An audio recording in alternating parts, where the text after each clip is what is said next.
Hallelujah. Amen. Thank you, Jesus.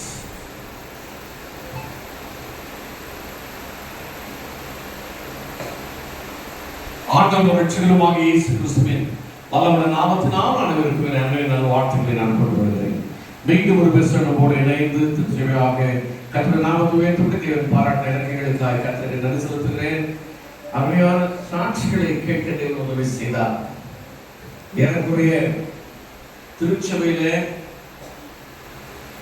பாதிக்கு மேற்பட்டவர்கள் இந்த சாட்சி சொல்வதாக நான் அறிகிறேன். இந்த சபை சாட்சியால் நிறைந்திருக்கிற ஒரு சபை.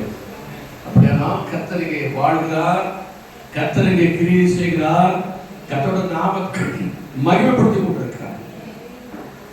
எல்லாருடைய வாழ்க்கையிலும் தேவன் செய்த செயலுக்காக நாம் கர்த்தருக்கு நன்றி செலுத்த வேண்டும். அருமையான சாட்சிகள் உங்களுக்காக மாத்திரமல்ல, தனிப்பட்ட வாழ்க்கையில நீங்கள் பெற்றுக்கொண்ட நன்மைகளை சொல்லிக் கொண்டிருக்கிறீர்கள். நீங்கள் மற்றவர்களுக்காக ஜெபிப்பதை அறிக்கை செய்து கொண்டிருக்கிறீர்கள்.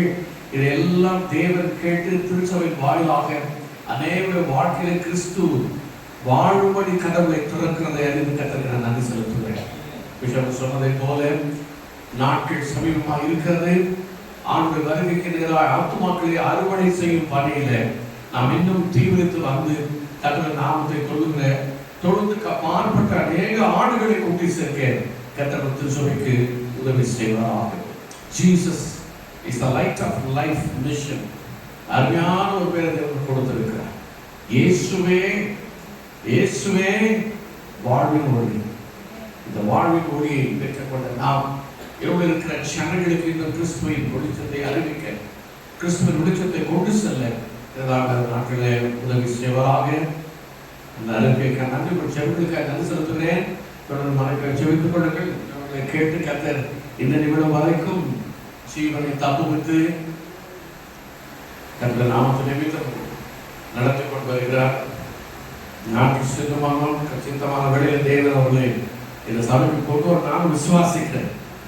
அது கண்ணாலை கண்டு கர்த்தர் நாமத்தை நம்புகிறேன். நாளையும் என்னுடைய வார்த்தைக்கு நேராக இருந்து திரும்ப போகிறோம். ஆண்டவரே என்னோடு பேசுன்னு சொல்லி கேட்கலாமா? தலையை தாழ்த்தி சிந்தனைகள் விரைத்தும் சிதறடிக்கிறாங்க. சில நிமிடங்கள் மாத்திரம் கர்த்தர் வார்த்தையை நாம் தியானிக்க போகிறோம்.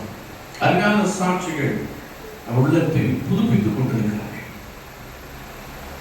ஜீவிக்கிற ஆண்டவரை தொழுது கொள்ளும்படி வந்திருக்கிற நாம் பாக்கியம் பெற்றவர்கள். இந்த நாடு கர்த்தருடைய கரம் கடந்த நாட்டில் நடத்துவது போல இன்னும் நடத்துவதற்கு அவர் உண்மையில் உள்ளவராக இருக்கிறார். அல்லேலூயா, ஆமென். கடந்த நாட்களில் கண்மணி போல் கருத்தோடு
மனமகிழ்ச்சியாய் வந்து யாருக்கு பாடவும் எங்கள் சாட்சிகளை பகிர்ந்து கொள்ள வேதத்தில் கேட்கும்படி எங்கள் தேவனாய் கர்த்தர் பாராட்டுகிற கிருபைகளுக்காக நாங்கள் செலுத்துகிறோம்.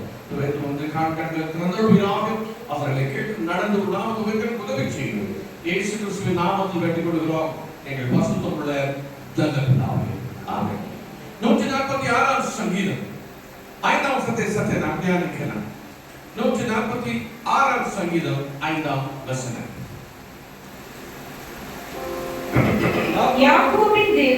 யாக்கோபின் தேவனை தன் துணையாக கொண்டிருந்து தன் தேவனாகிய கர்த்தர் மேல் நம்பிக்கையை வைக்கிறவன் பாக்கியவான். ஹல்லேலூயா. தன் தேவனாகிய கர்த்தர் மேல் நம்பிக்கை வைக்கிறவன் பாக்கியவான். இந்த நாளிலே தேவனாகிய கர்த்தர் உங்களையும் என்னையும் பாக்கியவான்களாக பாக்கியவதிகளாக மீண்டும் ஆசீர்வதித்து கனப்படுத்துகிறார். உலகம் நம்மை விரோதமாய் பார்க்கலாம், உலக விரோத வார்த்தைகளை சொல்லி நம்மை பழிக்கலாம், உலக வித்தியாசமாய் நம்மை நடத்துவதற்கு முயற்சி செய்யலாம். ஆனால் உங்களையும் என்னையும் உருவாக்கி நடத்துகின்ற கர்த்தருடைய ஆவியானவர் சொல்லுகிறார், யாக்கோபின் தேவனை தன் நம்பிக்கையாய் வைத்திருக்கிறவன் பாக்கியவான். நான் இன்று முதல் ஆசீர்வாதமாய் இருக்க போகிறேன். என் கர்த்தரில் நம்பிக்கை வைக்கிறபடினாலே என் வாழ்க்கையிலே தேவனை ஒருவரும் வெட்கப்படுத்த அனுமதிக்க மாட்டார். நான் சிறப்படுத்த நாட்கள் முடிந்தது, என் வேதனை நாட்கள் முடிந்தது, என் கண்ணீரின் நாட்கள் முடிந்தது. மாறா மதுரமாய் மாறும் வேலைக்கு தேவனை நிச்சயமாக அழைத்து வந்திருக்கிறார். நான் ஒருபோதும் கலந்து போவது கிறிஸ்துவுக்குள் பிரியமானவர்களே. வாழ்க்கையின் பல கட்டங்களை நான் கடந்து வந்து ஏற்றுகிற தாழ்வுகள், மலைகள், பள்ளத்தாக்குகள், எத்தனையோ விதமான கரணமுடான பாதைகள், ஆனால் எல்லாவற்றும் கர்த்தர் இந்த காலங்களில் நோக்கி நமக்கு ஏற்றுவண்ணமாய் ஆசீர்வாதமான பாதையாய் அதை நிறுவ தேவன் உதவி செய்ய வல்லவராய் இருக்கிறார்.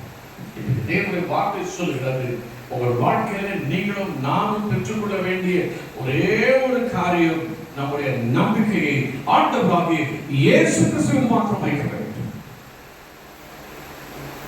உங்கள் நம்பிக்கையை நீங்கள் இன்றைக்கு யார் மீது வைத்திருக்கிறீர்கள்?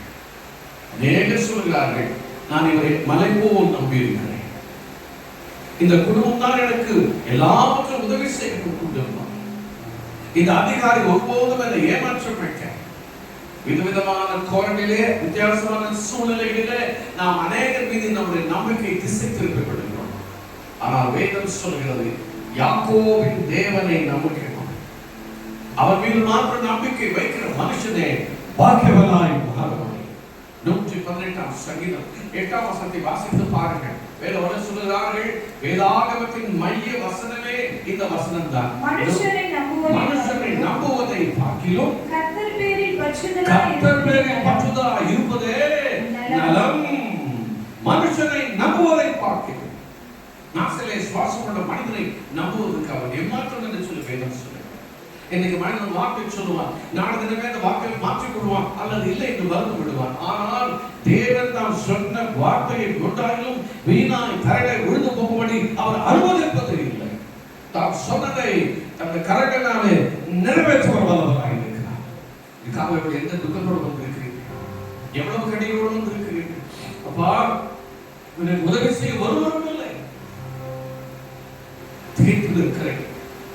கண்ணீரை தவிர வேறு ஒரு வழிகளுக்கு நான் தெரிந்து கொள்ள முடியும்.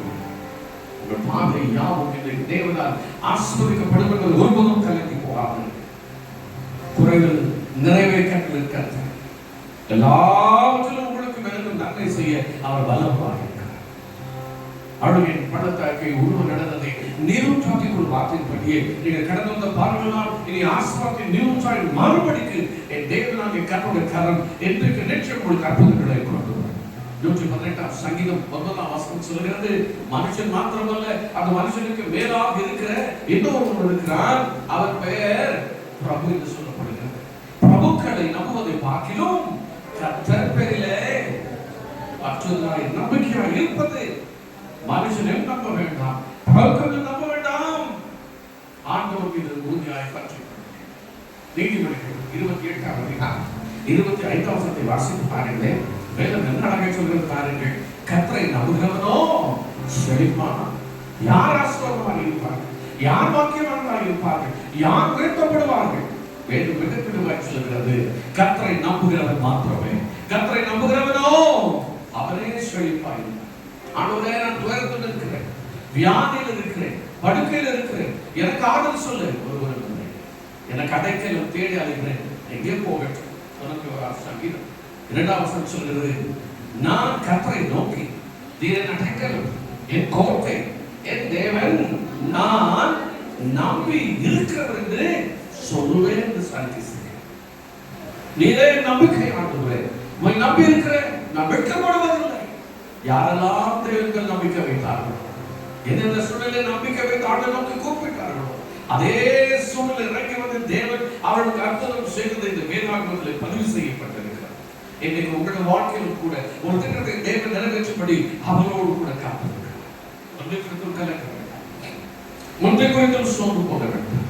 மனுஷன் கைவிடலாம், மருத்துவர்கள் கைவிடலாம், மருத்துவம் வைத்து போகலாம், எது வேண்டுமானாலும் நடக்கலாம். ஆனால் நீங்கள் ஆராதனை செய்து உங்கள் நம்பிக்கையை உறுதியாக இயேசுவின் நாமத்தில் அறிக்கை செய்யும் பொழுது பிரத்யட்சமாய் தேவன் இறங்கி வருவது நீங்கள் காணும். பிரத்யட்சமாய் இறங்கி வருவது நான் அடிக்கடி விசுவாசிக்கிறேன். இயேசு உயிர்த்தெழுந்து விட்டார், சீடர்கள் நடந்து கொண்டிருக்கிறார்கள், கதவு அடைக்கப்பட்டிருக்கிறது. சீடர்களே சொல்லுங்க, பச்சை மரத்திற்கே இந்த பாட்டு சொன்னால் பட்ட மரம் என்ன பாட்டு இயேசு ஒழிச்சது நாட்டிலே சொன்னாரே என்று சொல்லி கலகிருந்த பொழுது பூட்டின அறைக்குள் இயேசு வந்தார் என்று சொல்லி வேதம் சொல்கிறது. நான் விசுவாசிக்கிறேன், பூட்டின அறைக்குள் என் இயேசுவால் வர முடியும், என் இயேசுவால் விடுதலை கொடுக்க முடியும், என் இயேசுவால் அற்புதம் செய்ய முடியும், என் இயேசுவால் உயர்த்த முடியும், என் இயேசுவால் கனப்படுத்த முடியும். என் ஆண்டவரை நம்புகிறவர்களை தேவன் ஒருபோதும் கைவிடுகிறார். அவர் இன்றைக்கும் பட்சத்தில் இருந்து உங்களுக்கு வேண்டியவர்களெல்லாம் செய்ய அவர் வல்லவராக இருக்கிறார். ஏனம் கலக்க வேண்டும், ஏனம் சோர்ந்து போக வேண்டும், ஏனம் உயர்த்தப்பட வேண்டும். 62ஆம் சங்கீதம் 8ஆம் வசனம் என்ன சொல்கிறது பாருங்களேன். சங்கீதக்காரன் வெகு அழகாக சொல்கிறான். 62ஆம் சங்கீதம் 8ஆவது வசனத்திலே, ஜனங்களே எக்காலத்திலும் அவரை நம்புங்கள், அவர் சமூகத்தில் உங்கள் இருதயத்தை ஊற்றிவிடுங்கள் சொல்லுகிறார். எக்காலத்திலும் எந்த நேரத்திலும் நீங்கள் அவரை மாத்திரம் நம்புங்கள். எக்காலம் என்று சொன்னார், அது முக்காலம். கடந்த காலத்திலே நம்பிக்கை இயேசுதான், இப்போ நிகழ்காலத்திலே நம்பிக்கை இயேசுதான், என் எதிர்காலத்திலே நம்பிக்கை இயேசுதான். எக்காலத்திலும் அவரை நம்புங்கள். அருமையான ஒரு போது விஷயம் தான். எபிரேய மொழியிலே ஃபியூச்சர் டென்ஸ் என்பதே கிடையாது. எபிரேய மொழியிலே ஃபியூச்சர் என்பதே கிடையாது, பாஸ்ட் அண்ட் பிரசன்ட் மாற்றம் தானா. அப்படினால சொல்லுகிறார், கர்த்தருடைய வாளாக்காமல் தலையாக்குவார், நீ கீழாகாமல் மேலாவா என்று சொன்னார். இனிமேல் தான் ஆக போகிறோம் என்பதில்லை, நான் ஏற்கனவே ஆண்டவரால் சொல்லப்பட்ட வாக்குப்படி கர்த்தரை வாளாக்காமல் தலையாக்கி விட்டார், என்னை கீழாக்காமல் மேலாக்கி விட்டார். இது நடக்க போவதில்லை, ஏற்கனவே நடந்து விட்டது, நடந்து கொண்டிருக்கிறது என்று சொல்லுகிறார். இதுதான் நாம் விசுவாசிக்க வேண்டும். ஏதோ ஒரு காலம் நடக்க போகிறது என்பது அல்ல. இன்றைக்கு இந்த வசனத்தை கேட்கிற உங்கள் வாழ்க்கையில இந்த வாக்குத்தத்தங்களை தேவன் நிறைவேற்ற அவர் 100% வல்லமையுள்ளவராக இருக்கிறார். என் ஃபியூச்சர் அவருடைய கரத்தில் இருக்கிறார். ஆனால் ஆண்டவர் சொல்கிறார், ஏற்கனவே வாக்கு கொடுத்து விட்டேன், அதை நிறைவேற்றிக் கொண்டிருக்கிறேன். ஒன்றை குறித்தும் சோர்ந்து போக வேண்டாம். ஆண்டவர் சொல்றதை நிறைவேற்ற அவரின் வாழ்க்கையில் இன்றைக்கும் வல்லமை உள்ளவராக இருக்கிறார். அல்லேலூயா.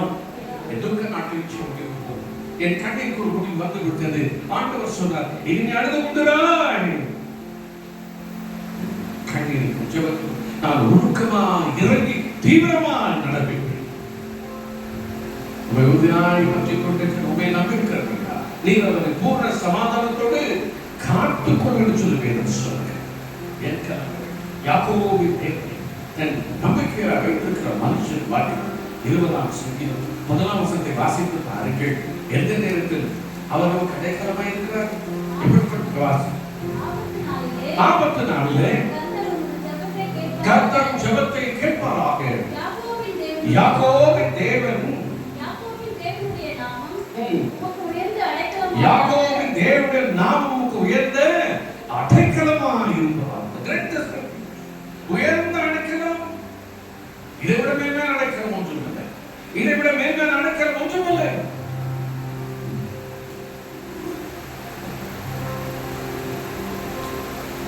எல்லாரும் அறிந்திருக்கணுமாக என் மனைவி மருத்துவமனை இப்படி விட்டாங்க. இது வரைக்கும் எனக்கு ஒழுங்கு புரியல. ஸ்ட்ரோக் வந்ததும் வலதுக்காக தான் பாதிக்கப்பட்டாங்க. பெரிய கட்டி வந்து வலதுக்காக தான் பாதிக்கப்பட்டாங்க. அதே காலம் இப்ப அதே காலம் எலும்பு ஏற்படும். ஏற்கனவே 10 வருடங்களாக ஸ்ட்ரோக் நடந்தால் ஆண்டவர்கள் இவருடைய எழுத்து நடக்கின்ற எல்லாம் திடீர்னு சர்ஜரி எல்லாம் கரெக்டாக ரொம்ப பெர்ஃபெக்டாக நடந்துச்சு. 4 வார்டுக்கு வந்துட்டாங்க. என்னோட மகளை மருமகளும் பார்த்தாங்க. இப்போ டேடி வீட்டுக்கு போங்க, நீங்கள் வீட்டில் இருந்து ஜாப் பண்ணுங்க, ரொம்ப ஸ்ட்ரெயின் பண்ண வேண்டாம், நாங்கள் பார்த்துருக்கோம் அப்படியே. வார்டுக்கு மட்டும் தீர்க்காலையில் பார்த்துட்டு ஏதோ ஒரு மாற்றம் நம்மைக்கும் நடக்கும் இருக்கிறது. ஏதோ ஒரு மாற்றம், ஏதோ மிகவும் கஷ்டப்படுகிறாங்க. திருத்த உடனே டாக்டர் சொல்ல ஒன்றும் இல்லை, சர்ஜரி இல்லை, நீங்கள் உடனே அட்டன் பண்ணுங்க, வேற ஒரு பிரச்சனை பார்த்தாரு. உடனே மீண்டும் ஒரு பிரச்சனை வந்து விட்டது. போஸ்ட் ஆஃபீஸ் காம்ப்ளிகேஷன் செய்வோம் நடந்து விட்டது. எனக்கு போனுக்கு சோபனுக்கு உடனே கிளம்பி பேசுவோம். அப்பா வர சொல்லியிருக்கேன். உடனே அப்பா வர சொல்லியிருக்கேன். கடந்த 27ஆம் தேதி மே மாதம் என்னோட திருமண நாள் போய் சேர்ந்தேன். டாக்டர் சொன்னாங்க, எனக்கு ரொம்ப மோசமா இருக்கு, மோசமா இருக்கு, எதுவுமே சொல்றது இல்லை. 11 மணிக்கு சொல்லுகிறார்கள், நேரம் கடந்து போட சொல்லுகிறார்கள். ஈவினிங் வந்து கொடுத்தது 5 வீட்டு போட்டு கவலைப்படாது. திரும்ப சொல்றாங்க, கூப்பிட்டு 5 மணிக்கு மேலே எங்கள் குடும்பமாக முடிவு எடுத்திருக்கேன், அவங்க வெண்டிலேஷனில் போடணும், வெண்டிலேட்டர் போட்டு ஆகணும்.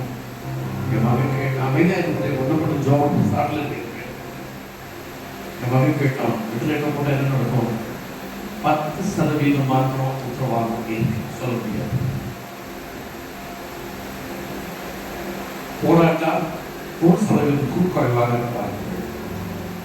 சீக்கிரமாக முடிவு செய்து கைவிட்டு போட்டு வந்தோம்.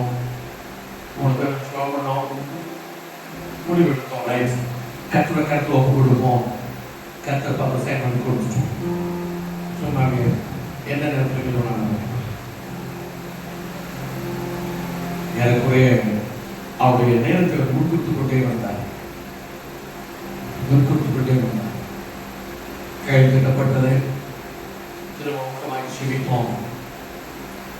நான் சொன்ன நேரத்துக்கு அவங்க வெண்டிலேட்டர்ல போடல, நேரம் கிடந்து போகல. அடுத்த சொன்னாங்க, என்ன தெரியல, ஜெபத்தை கத்த கேட்டு கொண்டிருக்கிறார். நேற்று இதைகளுக்கு போட்டு நினைச்சோம், ஆனா இப்ப அவங்க வெண்டிலேட்டர் தேவைப்படல, இயற்கையாகவே கத்த சுவாசிக்க உதவி செய்து விட்டார். அவர்களை தவிர்த்து விட்டோம். தேவனாக கத்த இந்த நேரம் வரைக்கும் அவர் ஜீவனோடு படையில தான் இருக்கிறாங்க. கொஞ்சம் நிற்க முடியல, அவ்வளவுதான். என்ன சொன்னாங்க, பரவாயில்ல, கத்த தேவனாக கத்தரை எக்காலத்திலும் நாம் நம்ப வேண்டும் என்று வேதம் சொல்லுங்க. எக்காலத்திலும் ஆபத்து நாளிலே யாக்கோபின் தேவனுடைய நாமமுக்கு எந்த அடைக்கலமாய் இருப்பதாக, அடைக்கலமாய் இருப்பதாக கூப்பிடுகிறார். கர்த்தரை உருவமாய் கேட்கிறார். பிரியமானவர்களே, 20ஆம் சங்கீதம் 6ஆம் வசனம் சொல்லுது, சில ரதங்களை குறித்தும் குதிரை குறித்தும் என்ன நாங்களோ எங்கள் தேவனா கர்த்தர் நாமத்தை குறித்தே மேன்மை பாராட்டுகிறோம். இயேசுவின் நாமமே இல்லாமல் வேறொரு நாமம் நமக்கு கட்டணப்படவில்லை. அந்த உயர்ந்த அடைக்கலத்தில் வருவோம். கர்த்தர் பெரிய கலைச்சுவார். 29-25 சொல்கிறார், கர்த்தரை நம்புகிறவனோ உயர்ந்த அடைக்கலத்தில் வைக்கப்படுவான். உயர்ந்த அடைக்கலத்தில் வைக்கப்படுவான். கிறிஸ்துவுக்குள் பிரியமானவர்களே, காலையில் சூழல் எப்படி விட்டோம், ஆனால் கர்த்தர் தம்முடைய பிள்ளைகளை ஒருபோதும் கைவிடவில்லை. இன்றைக்கு உங்களுக்கு தேவை தேவன் சந்திப்பார். பீச குறித்து அழகா சாட்டி சொன்னாங்க. என்ன செய்ய ஏதோ ஒரு வழியை கர்த்தர் உண்டாக்குவோம். வனாந்திரம்தான் அங்கே ஆறுகள் புறப்படப்படுவார். வற்றாத நீர்கள் தேவன் உருவாக்கப்படி செய்வார். எந்த கல்லூரி ஆண்டவருக்கு தெரியும், எந்த ஆண்டவருக்கு தெரியும். கர்த்தருடைய கரம் நம்மை நேர்த்தியான இடத்திலே கொண்டு போய் சேர்க்கும். கர்த்தருடைய கரம் அழகான இடத்தில் நம்மை வழிநடத்திக் கொண்டே போகும். சில நேரங்களிலே நாம் தவறான முடிவுகள் எடுத்துக் கொள்கிறோம். சில நேரங்களில் புரியாமல் போய் மாட்டிக் கொள்கிறோம். ஆனால் கர்த்தர் அந்த தவறுகளை மன்னித்து சில நேரங்களில் கொண்டு வந்து மீண்டும் நம்மை ஆசீர்வதிப்பதற்கு அவர் உண்மை விடலாம். குறைவு வந்திருக்கிறதா?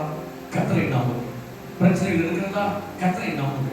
ஆதியாகமத்தின் புத்தகம் 26ஆம் அதிகாரம் 12-14 வீட்டுக்கு வாசிப்பார். ஈசாக்கு கேளாகப்பட்ட துயரம், ஊரிலே வாசம் பண்ணுகிறார், பஞ்சம் வருகிறது, எல்லாருக்கும் சோதனை பற்றாக்குறை. ஆனால் இவனோ அந்த பஞ்சம் அந்த தேசத்திலே கர்த்தரை நம்பி விதை விதைத்த போது வேதம் சொல்கிறது 100 மடங்கு வர தேவன் கொடுத்தார்.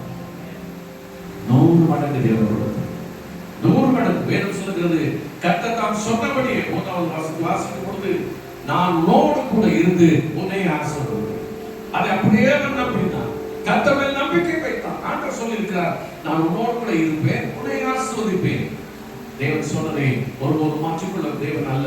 பொய் சொல்ல தேவன் ஒரு மனிதன் அல்ல. மனப்புற்றணும் அல்ல. தேவன் சொன்ன வாக்கின்படி நம்பி அவர் செயல்பட்டான். கர்த்தர் வாய்க்க செய்கிறார். நரிஸ்தரை கண்டு பொறாமைப்படும் அளவுக்கு கர்த்தர் அவரை உயர்த்தி நான் எல்லாத்தையுமே தேவன் சொல்லி எல்லாம் நிறைவாக்குவோம். நன்மையினாலும் இரக்கத்தினாலும் கிருபையினாலும் கர்த்தரை முடிசூட்டி உயர்ந்த ஸ்தானத்தில் வைத்து உங்கள் பேரை தேவன் நிச்சயம் பெருமைப்படுத்துவார். ஆண்டவர் சொன்ன வாக்கை நம்புங்கள், விசுவாசிகள். வார்த்தைகள் உங்கள் வாழ்க்கையில் செயல்படுவதை நிச்சயமாக உணர்வீர்கள். அவருடைய வார்த்தை நம்முடைய வாழ்க்கையை மாறும். கர்த்தருடைய வார்த்தையை நம்முடைய வாழ்க்கையாய் மாறும். கர்த்தர் சொன்னார். வேதம் சொல்கிறது, யாக்கோபின் தேவன் தன் துணையாய் கொண்டிருக்கிறார். நம்பிக்கையாய் வைக்கிற மனுஷன் அவன் பாக்கியவானாக. இந்த நாளிலே ஒருவேளை துக்கத்தோடு துயரத்தோடு வேதனோடு வந்திருக்கலாம், கண்ணீரோடு வந்திருக்கலாம், குறைவோடு வந்திருக்கலாம். ஆனால் திரும்பி சொல்லும் பொழுது நான் பாக்கியவானாய் திரும்பி சொல்லுகிறேன். தேவனுடைய ஆராதனைகளை நாங்கள் ஆசீர்வதிக்கிறோம். நாங்கள் ஆசீர்வதிக்கப்பட்டுள்ள திரும்பி சொல்ல போகிறோம். ஏனென்றால் யோசுவாவுக்கு விரோதமாய் 3 மக்கள் வருகிறார். ஆண்டவர் சொன்னார், பயப்படாது, இந்த யுத்தம் உன்னோடது அல்ல, இது தேவனுடையது, கர்த்தர் பார்த்துக் கொள்வார். யாக்கோபின் தேவன் இறங்கினார். எப்பொழுது தெரியுமா?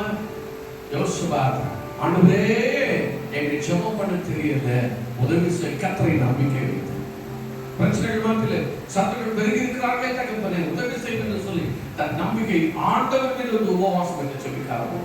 பிரத்யட்சமாய் கர்த்தருடைய ஆவியானவர் இறங்கினார், கீர்த்தி ஆரம்பித்தார். வேதம் சொல்லுகிறது 21ஆம் வசனத்திலே, கர்த்தரை நம்புங்கள், அப்பொழுது ஸ்திரப்படுங்கள். கர்த்தரை நம்புங்கள், ஸ்திரப்படுங்கள். கர்த்தரை மாத்திரம் நம்பினார். அவன் தள்ளாட்டம் நின்று போனான். குறைவுகள் எல்லாம் நிறைவானது. கர்த்தர் அவனை ஆஸ்வதிக்க தவறவில்லை. வேதம் சொல்லுகிறது, சத்துருக்கள் வந்து இவனை அழிக்கப்பட்டனர். ஆனால் சத்துருக்களுக்கு விரோதமாய் கர்த்தர் அவருடைய கொடியை ஏற்றினார். இந்த நம்பிக்கை தேவன் பிரத்யட்சமாய் விளங்கும்படி செய்தார். விரோதமாய் வந்தவர்களை ஒருவரோடு மோதிக்கொண்டு ஒருவர் தப்பி போகாமல் அத்தனை பேரும் மாண்டு போகும்படி கர்த்தர் இன்றைக்கு ஒரு வேலை விரோதமாய் யாராவது விளங்குகிறார். பக்கத்து வீட்டுக்காரங்க, சொந்தக்காரங்க, யாரோ வேலைக்காரர்கள், உடன் படித்தவர்கள், உடனே பிறந்தவர்கள், உங்களோட பயணிக்கிறவர்கள், சொந்த சிறு அண்ணன், தம்பி, தங்கச்சி, யாரெல்லாம் இருக்கலாம். அதெல்லாம் விட்டு விட்டு என் நம்பிக்கை இந்த ஆண்டு மேலும் இருக்கிறேன். வேதம் சொல்லுகிறது, கர்த்தரை நம்புங்கள். நம்பிக்கை ஒருபோது இருக்கும். வேலைகள் ஒரு தேவன் வேலை கொடுப்பார். குறைவிட தேவன் நிறைவு செய்வார். படுக்கை தேவன் மாற்றிக் கொள்வார். அழகாக 41ஆம் சங்கீதம் 3ஆம் வசனத்தை சற்றே வாசிக்கிறார். வேதம் என்ன அழகான வார்த்தை கொண்டு வருகிறது தெரியுமா? படுக்கையின் மேல் வியாதியாய் கிடக்கிற அவனை கர்த்தர் தாங்குவார். அவனுடைய வியாதியிலே அவன் படுக்கை முழுவதையும் மாற்றி போடுவார். ஹல்லேலூயா. பலவீனம் என்னுடைய குடும்பத்தில் கர்த்தருடைய பலனுடைய பலப்படுத்தும். தலையை தாழ்த்தி ஆண்டவரே, எனக்கு ஆசை ஒரு பருவம் இருக்கிறதா? என் கண்களை நான் எனக்கு ஆசை ஒரு பருவம் இருக்கிறதா? என் கண்களை நான் ஏறெடுக்கிறேன். வானத்தையும் பூமியையும் உண்டாக்கின கர்த்தரிடமிருந்து இன்றைக்கு இப்போதே எனக்கு ஒரு ஆசை வந்து கொண்டிருக்கிறது. பருவத்தில் வந்து கொண்டிருக்கிறது. என் ஜனங்கள் இப்போது ஆசீர்வாதமாய் மாறுவார்களா? விடுதலை பெறுவார்களா? யோசபாவின் தேவன் இன்றைக்கு எங்களுடைய தேவனாக இருக்கிற மக்கள் நன்றி. ஈசாக்கின் தேவன் எனக்கு எங்களுடைய தேவனாக இருக்கிற மக்கள் நன்றி. யாக்கோபின் தேவனை தன் தேவனாய் கொண்டிருக்கிற நம்பிக்கையை கொண்டிருக்கிற ஜனம் நாங்கள் பார்க்கிறோம். ஹல்லேலூயா. நன்றி பரிசுத்தம். பொன் காலை தள்ளாட ஓட்ட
ஆசை வரும். எங்களுக்கு கிருபை செய்கிறீர்கள். கடந்த நாளிலே என் தேவன் செய்த எல்லா நன்மைகளுக்கும் நன்றி செலுத்துகிறோம். இசப்பாவோட வார்த்தையை நாங்கள் கேட்டோம். என் தேவனே அற்புதத்தின் தேவனாகும், அதிசயத்தின் தேவனாண்டவரே, இது வார சொல்லுவோம். என் தேவனுடைய கரம் எங்களோடு கூட இருந்து வழி நடத்துறது. அங்கே செவிக்கிற செப்பங்கள் எல்லாம் தேவனிடத்திலிருந்து செய்தி கொண்டு வரட்டும். கர்த்தர் நாமம் மகிமைப்படும்படியான பெரிய அற்புதங்களை நாங்கள் காண செய்யுங்கப்பா. நாடுகள் இன்னும் பெரிய அற்புதங்களை காணணும். இயேசுவே, எங்களை தாங்கி நடத்துகிற தேவாதி தேவனே, உமக்கு கோடி கோடி ஸ்தோத்திர பலிகளை செலுத்துகிறோம். தொடர்ந்து எங்களை வழி நடத்துவீராக. இயேசு நாமத்தில் எழுதுகிறார்கள். ஆமென். நம்முடைய கர்த்தராகிய இயேசு கிறிஸ்துவின் கிருபையும் பிதாவாகிய தேவனுடைய அன்பும் பரிசுத்த ஆவியுடைய கிருபையும் இந்த சதா காலத்திலும் நம் அனைவரோடும் நிலைத்திருப்பதாக. ஆமென். நாம் யாவரும் சேர்ந்து நாமத்தை ஸ்தோத்திரிப்போம். என் ஆத்துமாவே கர்த்தரை ஸ்தோத்திரி, என் ஆத்துமாவே கர்த்தரை ஸ்தோத்திரி. ஆமென். ஆமென்.